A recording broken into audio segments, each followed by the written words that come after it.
د هغې نه بعد یې سوال راوړی ډېر اهم سوال دی ډېر اهم سوال دی وایي چې هل الله معنا ایا الله زمونږ سره دی دا ډېره اهمه مسله ده ګورې د عقیدې په باب کې اهمه مسله ده چې الله زمونږ سره دی که نه وی او نعم الله مونږ سره دی الله معنا الله زمونږ سره دی خو بیا ورسره مخکې خبره کړې ده الله زمونږ سره دی خو بعلمه وسمعه وبصره وحفظه وإحاطته وقدرته ومشيئته الله مونږ سره دی د علم په لحاظ الله مونږ سره دی د اوریدو د لیدو د قدرت د احاطې د مشیت د حفاظت په اعتبار او په لحاظ سره الله زمونږ سره دی واما ذاته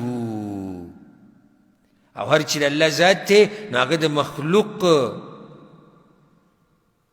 مخلوق د ذات سره او د مخلوقاتو سره نه دی ګډوډ او نه دا مخلوق الله راګیرولی شي مطلب دا دی چې الله داسې نه دی ذاتي چې زمونږ سره دی که الله ذات زمونږ سره شي که د الله ذات زمونږ سره شي نو بیا خو مخلوق الله یې راګیر کو که لکه اوس که موږ داسې وایو چې الله ذات زمونږ سره دی په دې جومات دا چت پې له پاسه شو که نه شو له پاسه شو دې ټیبل لاندې هم شو الله والعیاذ بالله کمره کې هم شو کوم ځای کې ته ګناه کې هلته هم الله شو هر ځای کې الله شو ذات نه د ذات په اعتبار سره الله په عرش ته پاسه دی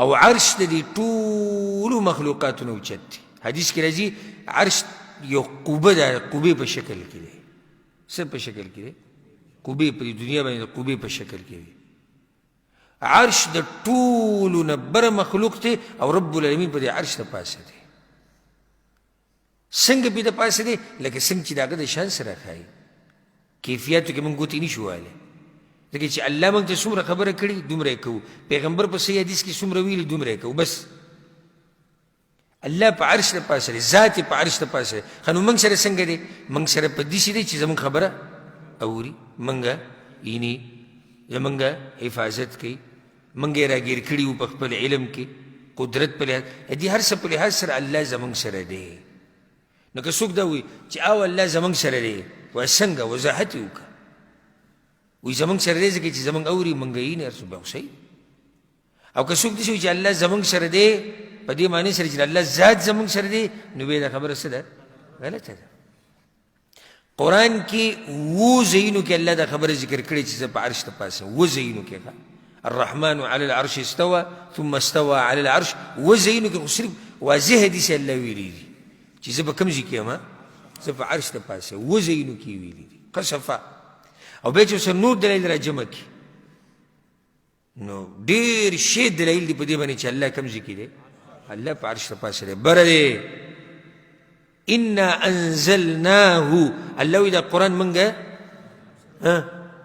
نازل کړی دی نو چې الله بره نه وی نو بیا به داسې ویلی چې موږ نازل کړی بیا به څه ویلی چې موږ دا قرآن درکړی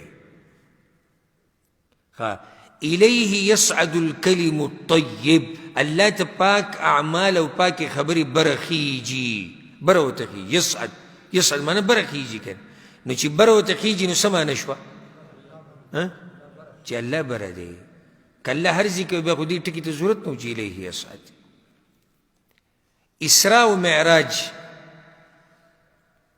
بیا د معراج واقع تاسو معلومه چې پیغمبر صلی الله علیه وسلم اسمانونو ته وخوت د چا سره خبرې وکړې د الله سره خبرې کړي دیدنې د الله نه دی کړی خو خبرې شوي دي هلته یې پرې لمونځ لازم کړو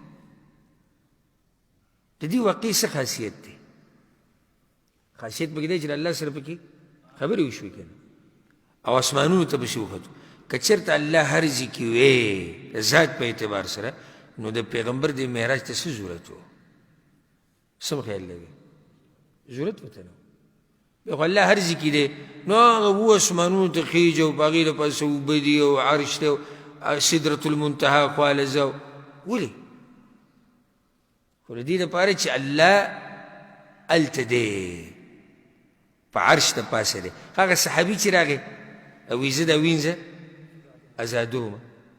نو پیغمبر صلی الله علیه وسلم دې ته پوښتنه وکړو اين الله. دا اوس واضح دلایل دي، خو چې د چا زړه الله بند کړي که نه دا خو جدا خبره ده. اين الله، الله کوم ځای کې دی؟ نو هغه ورته فی السما، بره دی. فی کله په عربۍ کې علام راځي، ګوره په معنی د علا. بعض دا اعتراض کوي تاسو چې فی السما په اسمانونو کې، نو ولې الله په اسمانونو کې دننه دی؟ نه، په اسمانونو د پاسه دی، نو بیا فی ولې راغلی دی؟ دا اعتراض په تاسو باندې کېږي چې ته داسې کس سره کېناستې چې هغه لږ پوه وي. فی نو بیا به ورته وایه په عربۍ ژبه کې فی په معنی د علام راځي. څنګه دلیل پسې دی؟ الله وایي قل سیرو فی الارض، وګرځئ په ځمکه کې. نو په ځمکه کې دننه څوک ګرځي؟ فی الارض نه، قل سیرو علی الارض، معنی دا شوه چې وګرځئ په څه د پاسه؟ په ځمکه د پاسه. نو فی په معنی د علا شوه، نو فی دننه پکې ورننوځي، دا خو نه دي راغلي. لأصلبنکم فی جذوع النخل، فرعون ویلو کنه جادوګرانو ته، وایي تاسو له به زه پانسي درکم د کجورو په تنو باندې. نو فی ویلې د کجورو په تنو کې ولې دننه پانسي ورکړې وه که د پاسه؟ د پاسه. نو هلته فی په معنی د علا راځي. نو په عربۍ ژبه کې کله فی څه شي؟ په علا په معنی باندې راځي. بیا ورته پیغمبر صلی الله علیه وسلم وایي زه څوک یم؟ وایي ته د الله پیغمبر. پیغمبر صلی الله علیه وسلم وایي اعتقها فانها مؤمنه، ازاده که دا مؤمنه. که چېرته دې دا جواب غلط وایي چې الله بره دی، نو پیغمبر به رد کړی و که نه رد کړی؟ خو راغلی د الله دین د بیانولو لپاره. د پیغمبر په مخ کې د غلطه خبره کېږي او هغه دې بې غلی ناستي او هغه دې رد نه کوي، هغه دې وضاحت نه کوي، دا خو نه منلو خبره. نو الله ذات کوم ځای کې دی؟ په عرش د پاسه. کیفیت موږ ته نه دی معلوم. کیفیت چا ته معلوم دی؟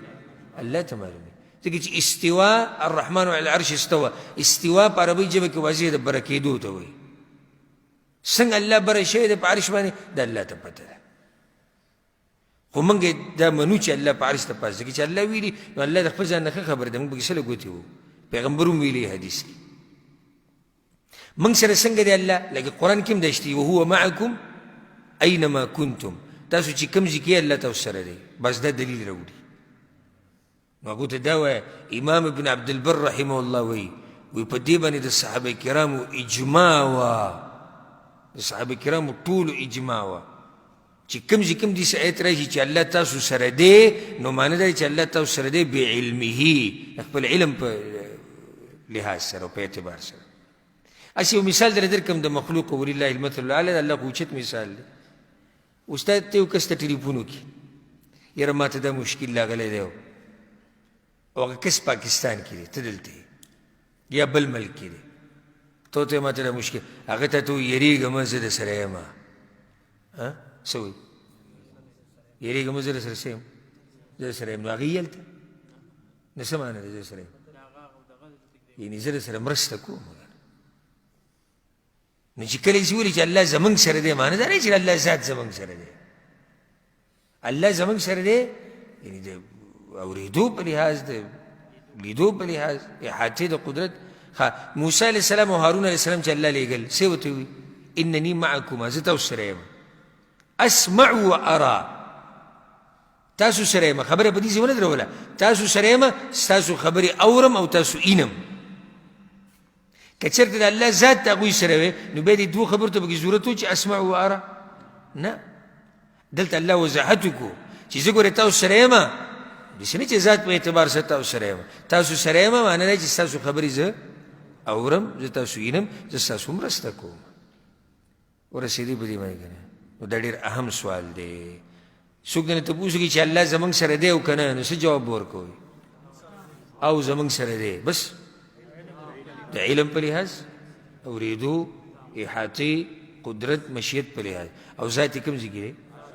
ذات یې په عرش د پاسه دی. په دې باندې به اکتفا وکړو. انشاءالله پر روان درس کې به د 10 نمبر سوال نه شروع کوو. الله دې موږ پوه کړي په قرآن او په حدیث باندې. هذا والله أعلم، وصلى الله وسلم على نبينا محمد وعلى آله وصحبه أجمعين.